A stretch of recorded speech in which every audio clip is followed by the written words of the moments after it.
మొదటి టన్నెల్కు సంబంధించి 500 మీటర్లు, రెండవ టన్నెల్కు సంబంధించి 7 కిలోమీటర్లు లైనింగ్ పూర్తి కాకుండానే నిర్దేశమైనటువంటి పరిమాణంలో నీరు వదలడం సాధ్యం కాదు అన్నటువంటి విషయం కూడా అర్థం కానిటువంటి పరిస్థితిలో నువ్వు ఉన్నావా అని చెప్పి జగన్మోహన్ రెడ్డిని ప్రశ్నిస్తూ ఉన్నా. రెండవ టన్నెల్లో త్రవ్వినటువంటి మట్టి అంటే దగ్గర 2 లక్షల క్యూబిక్ మీటర్ల మట్టి ఏదైతే ఉందో దాన్ని తీసుకొచ్చి మొదటి టన్నెల్ చివరి భాగాన మరి దాన్ని అక్కడ పెట్టడం వల్ల ఈ రోజు ఆ 2 లక్షల క్యూబిక్ మీటర్లు ఆ యొక్క మొదటి టన్నెల్ లో ఉన్నటువంటి దాన్ని అంతటిని కూడా తొలగించకుండానే నీరు విడుదల సాధ్యం కాదనే విషయం, ఆ పరిజ్ఞానం కూడా ఒక మాజీ ముఖ్యమంత్రిగా నీకు లేదా అని చెప్పి ఈ రోజు జగన్మోహన్ రెడ్డిని ప్రశ్నిస్తూ ఉన్నా. ఈ యొక్క వెలుగొండకు సంబంధించినటువంటి రెండవ టన్నెల్లో 12వ కిలోమీటర్ దగ్గర ఏదైతే మరి యొక్క యుఎస్ఏ నుంచి తీసుకొచ్చినటువంటి టీబీఎం టన్నెల్ బోరింగ్ మిషన్ ఏదైతే ఉందో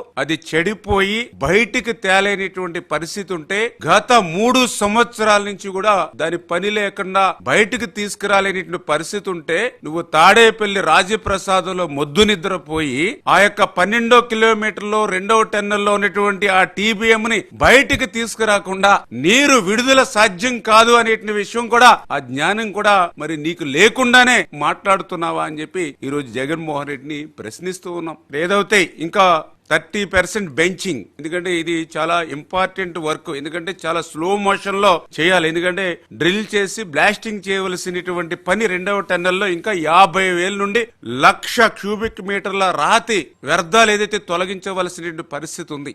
ఇది చాలా డ్రిల్ చేసుకుంటూ బ్లాస్టింగ్ చేసుకుంటూ చాలా స్లోగానే జరిగేటువంటి పని. దగ్గర స్టార్ట్ చేస్తే ఎఫెక్టివ్ గా పనిచేస్తే 6 నెలలు లేదా సంవత్సరం పట్టేటువంటి పరిస్థితి. అటువంటి పనిని 5 సంవత్సరాల్లో మొద్దు నిద్రపోయి పని చేయకుండా ఈ రోజు నీరు విడుదల చేయడం సాధ్యం కాదనే విషయం మరి ఆ మాత్రం పరిజ్ఞానం కూడా లేకుండా మీరు మాట్లాడుతున్నారని చెప్పి ఇవాళ జగన్మోహన్ రెడ్డిని ప్రశ్నిస్తున్నటువంటి పరిస్థితి.